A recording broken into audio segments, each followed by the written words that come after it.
Salut YouTube!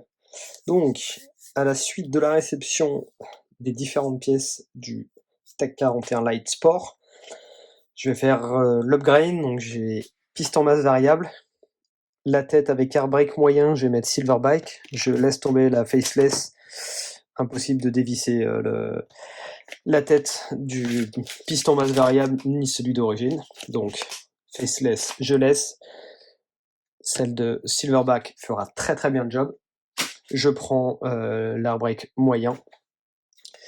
J'ai le chargeur long aussi pour gagner du temps sur les différents tests. Il sera plein, il servira à faire les 75 coups à tirer, puisque je dois faire 5 tests de vélocité avec les 15 variantes de masse sur le piston. Donc je vais vous montrer rapidement comment faire la modification. Donc il va falloir, je vais retirer déjà le silencieux, puisque là pour l'instant il est inutile. Si ça fait un peu de bruit, c'est pas trop grave.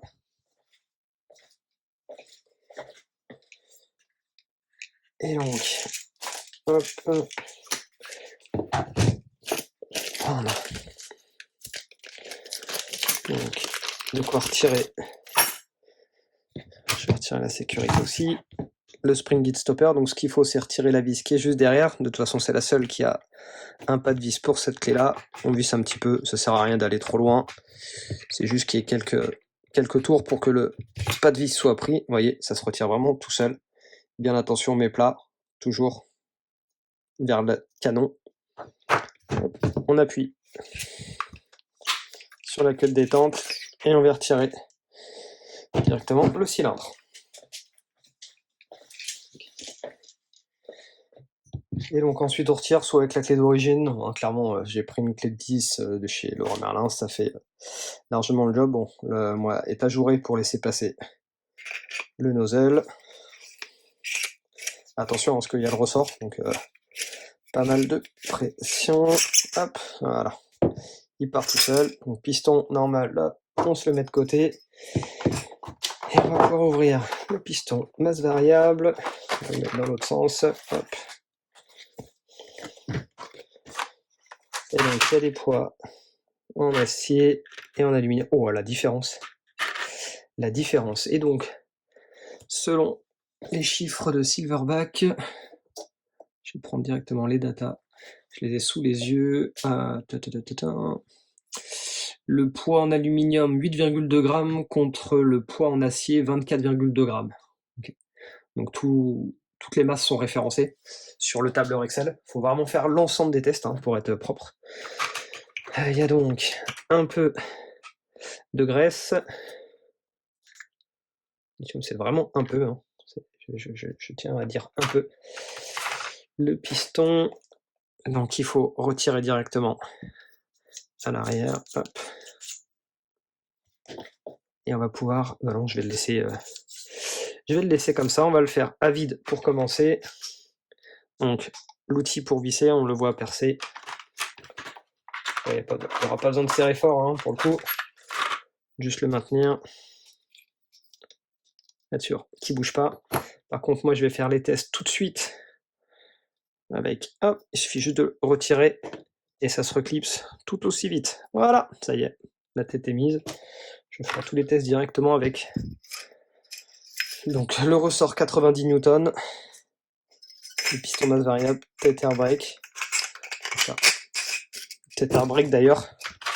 Petit tips, pensez à l'amasser. Et en fait, ça va permettre d'avoir un meilleur contact.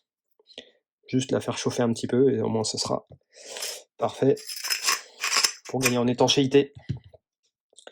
Hop. Faites bien attention parce qu'il y a toujours la pression, donc gardez bien toujours la pression. Une fois que le pas de vis est pris, pour y aller, ça va tout seul. Pareil, mettez juste au contact, il n'y a pas besoin de serrer trop fort non plus. Et quand vous le remettez, toujours la même astuce, passez la queue de détente, vous venez de glisser gentiment, faites bien attention d'être dans le bon sens parce qu'il y a la vis, vous voyez en dessous, il faut bien qu'elle soit en bas, puisqu'il y a donc son passage juste ici. Hop. Remettez. Laissez la poignée levée, ça va être plus facile pour remettre le spring beat stopper. Donc pareil, toujours, comme je dis, les plats vers l'avant. Vérifiez bien. On dévisse, voilà, hop.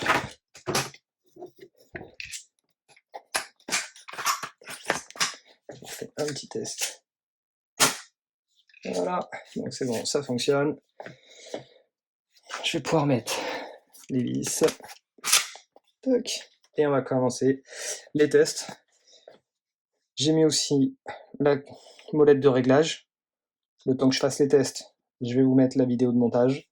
Très très simple, hein, ça prend 2 minutes.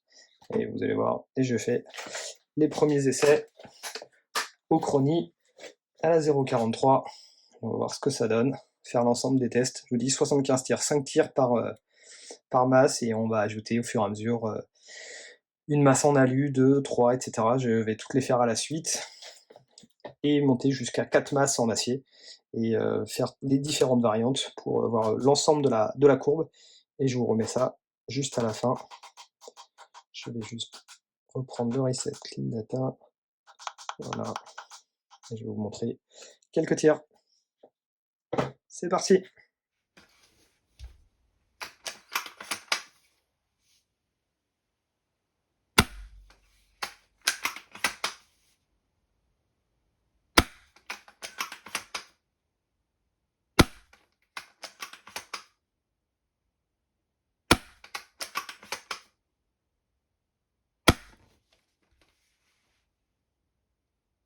Donc ça, c'est avec piston masse variable à vide.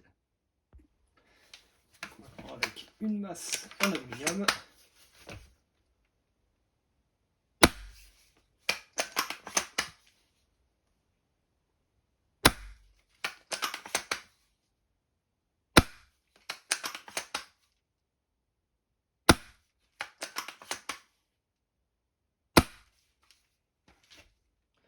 Voilà, pour remplir le tableau, on passe son temps à monter et démonter. Hop. Le cylindre, le piston, pardon, toc. J'aurais jamais autant démonté le cylindre. Hop. Toutes les masses à retirer au fur et à mesure, à remettre, à rajouter. Alors moi j'ai pris la décision de faire toutes les masses alu, ensuite toutes les masses acier, et après je ferai les mélanges. Hop. Allez.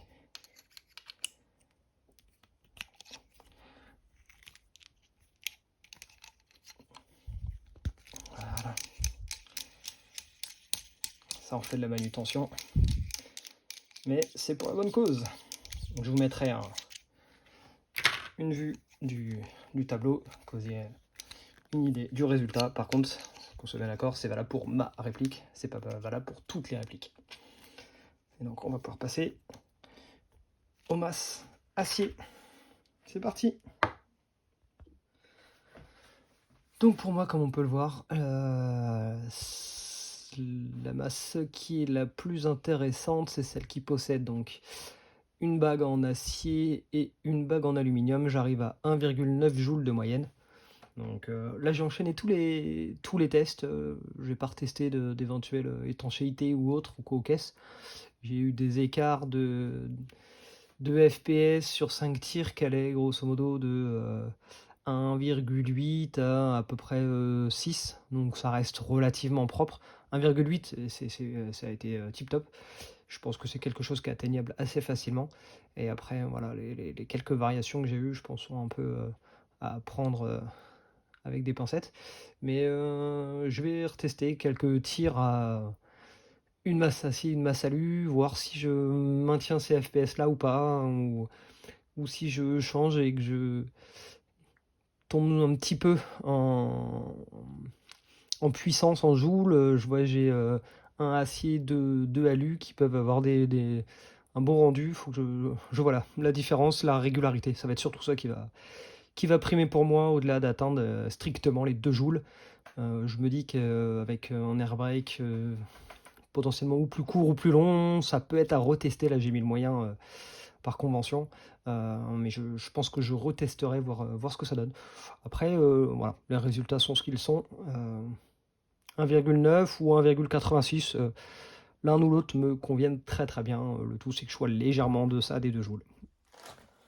Bon, les premiers tests sont vraiment concluants. Piston masse variable permet vraiment de choisir la puissance voulue. Donc là, j'ai mis une masse acier, 2 masses alu pour me garder une petite marge de sécurité. Donc je tourne à quasiment 1,9 joules. Ça me laisse 0,1 joule de marge. On ne sait jamais en fonction des chronies, des variations. Je préfère être légèrement en dessous.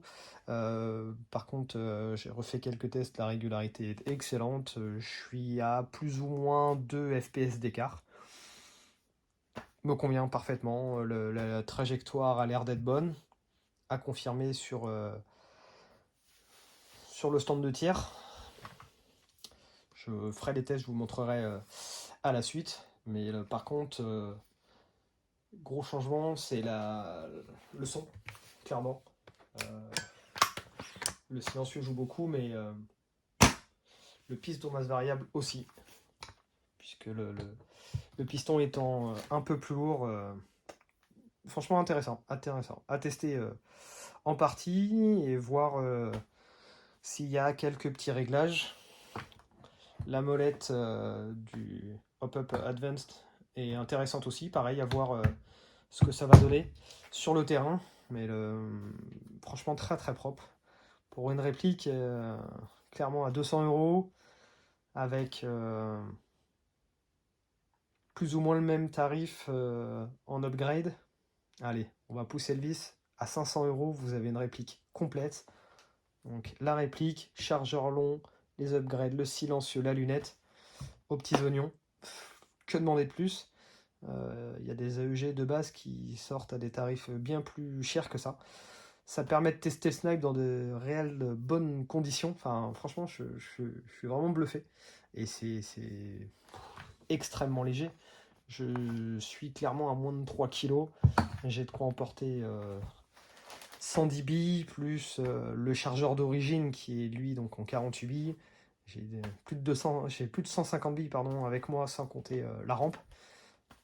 Je pense que je peux tenir un bon moment en couverture et dans le pire des cas, remettre entre 20 et 30 € en fonction des sites.